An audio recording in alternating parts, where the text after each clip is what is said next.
Bonjour les amis, Marc Mailloux avec vous pour une petite méditation tirée du livre prophétique, mais je vais commencer par la lecture d'un passage célèbre dans l'évangile selon Matthieu, dans le fameux chapitre sur la fin des temps, où le Seigneur Jésus nous dit à partir du verset 4 au chapitre 24, « Faites bien attention que personne ne vous induise en erreur, car plusieurs viendront sous mon nom en disant « Je suis le Messie ». Ils tromperont beaucoup de gens. Vous entendrez parler de guerre et de menaces de guerre. Attention, ne vous laissez pas troubler par ces nouvelles, car cela doit arriver, mais cela ne sera pas encore la fin. Et en effet, on verra se dresser une nation contre une nation, un royaume contre un autre. Il y aura des famines et des tremblements de terre en divers lieux, mais ce ne seront que les premières douleurs de l'enfantement. Alors on vous persécutera et l'on vous mettra à mort, et toutes les nations vous haïront à cause de moi. Et à cause de cela, beaucoup abandonneront la foi, ils se trahiront et se haïront les uns les autres. De nombreux faux prophètes surgiront et tromperont beaucoup de gens, et parce que le mal ne cessera de croître, l'amour du plus grand nombre se refroidira. Celui qui tiendra bon jusqu'à la fin sera sauvé. J'arrête la lecture. En lisant les livres bibliques prophétiques, et particulièrement Isaïe, Jérémie et Ézéchiel, on tombe sur des longs passages, des oracles contre les peuples païens ainsi que contre les Israélites infidèles, où Dieu menace de jugement toute infidélité contre lui. Alors c'est un thème que l'on retrouve partout dans l'Écriture sainte. Tôt ou tard, tout péché sera puni, comme tout acte de fidélité sera récompensé. Alors, nous avons un Dieu de justice qui rendra justice à la fin. Alors, les monstres d'histoire comme Hitler, Staline, Mao et, faut-il ajouter maintenant, Vladimir Poutine, ils reçoivent ce qu'ils méritent à la fin, rassurez-vous. Mais pas seulement eux, car on ne se moque pas de Dieu, dit l'apôtre Paul. L'homme moissonne ce qu'il a semé. Il y aura des lieux particulièrement chauds en enfer pour des monstres comme Hitler et Staline.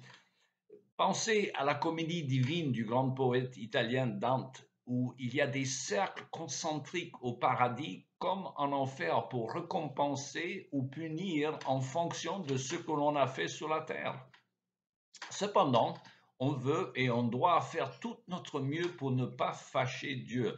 Et pour cela, il faut bien étudier l'Écriture sainte pour voir ce que Dieu aime, à savoir l'obéissance à sa parole par rapport à ce qu'il est, la désobéissance. Alors chacun est responsable pour son propre sort. L'ignorance de la volonté divine n'est pas une excuse. Ceci dit, nous savons que parfois Dieu, dans sa grâce, suspend son jugement sur un peuple à cause de la fidélité de quelques-uns. Alors pensez au célèbre récit dans la Genèse au chapitre 18 où Dieu promet à Abraham de ne pas juger la ville de Sodome s'il trouvait même 10 justes dans cette cité moralement pourrie. Alors, nous avons un récit semblable dans le livre d'Ézéchiel au chapitre 14 où Dieu insiste tellement sur le juste jugement des coupables qu'il affirme à l'égard du peuple infidèle, et je le cite, « Et même s'il y avait parmi les habitants de ce pays ces trois hommes, Noé, Daniel et Job, eux seuls obtiendraient la vie sauve par leur droiture. » Curieux, n'est-ce pas?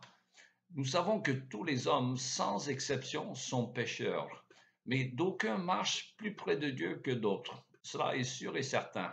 Et Dieu tient compte de leur fidélité. Or, on ne connaît assez peu la vie de ces trois hommes avec leurs quelques défauts, sauf pour Daniel, dont on ne connaît que ses qualités. Mais ce même Daniel écrit cette longue confession de péché, au chapitre 9 de son livre, dans lequel il s'associe personnellement au péché de son peuple d'Israël. Pourtant, ces trois hommes, plus que les autres de la Bible, sont considérés comme justes aux yeux de Dieu.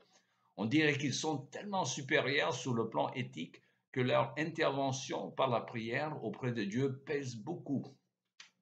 Même si cette intervention, je veux dire, ne suffit pas d'arrêter le jugement de Dieu sur le mal. Alors pourquoi je vous dis cela? Nous vivons dans une partie du monde, en Occident, qui a bénéficié depuis longtemps de la grâce résiduelle de Dieu accordée à nos ancêtres plus droits que nous dans l'ensemble.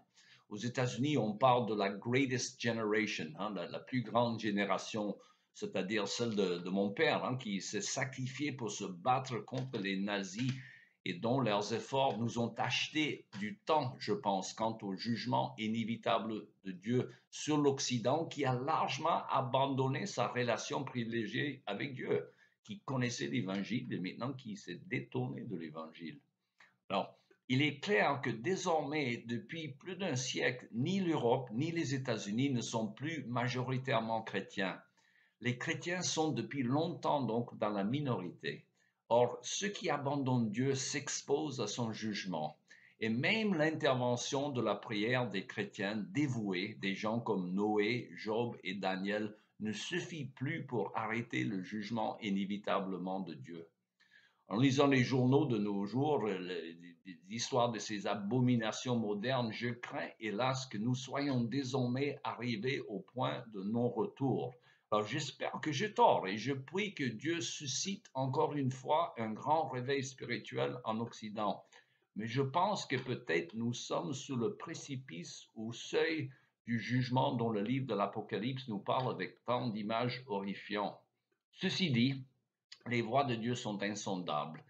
Il y a eu des périodes de grandes ténèbres spirituelles en Europe, jadis chrétiens, comme au Xe siècle et au XVe siècle, hein, juste avant la Réforme, quand Dieu a suscité des grands moments de renouveau spirituel par le biais des hommes comme Tyndale en Angleterre ou Pial Valdo dans les Alpes, Martin Luther en Allemagne, Jean Calvin en France et à Genève.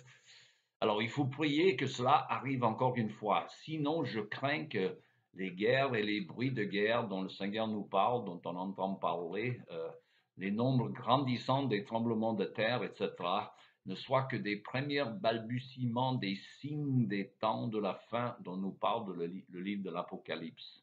Encore une fois, j'espère que j'ai tort dans cette analyse, mais la présence des armes de destruction massive dans les mains des hommes fous comme M. Poutine en Russie, sans parler des dirigeants des pays comme l'Iran, ce sont des réalités qui devraient nous pousser à la plus grande sobriété ainsi qu'à la prière urgente pour notre monde. Pour nous qui sommes vieux, je dirais l'enjeu est moins grave que par rapport à nos enfants et à nos petits-enfants. Prions toutefois que le Seigneur revienne bientôt avant que les horreurs qui ne font que commencer ne soient bientôt insupportables. Voilà, il ne reste qu'à vous souhaiter une bonne journée et à la prochaine.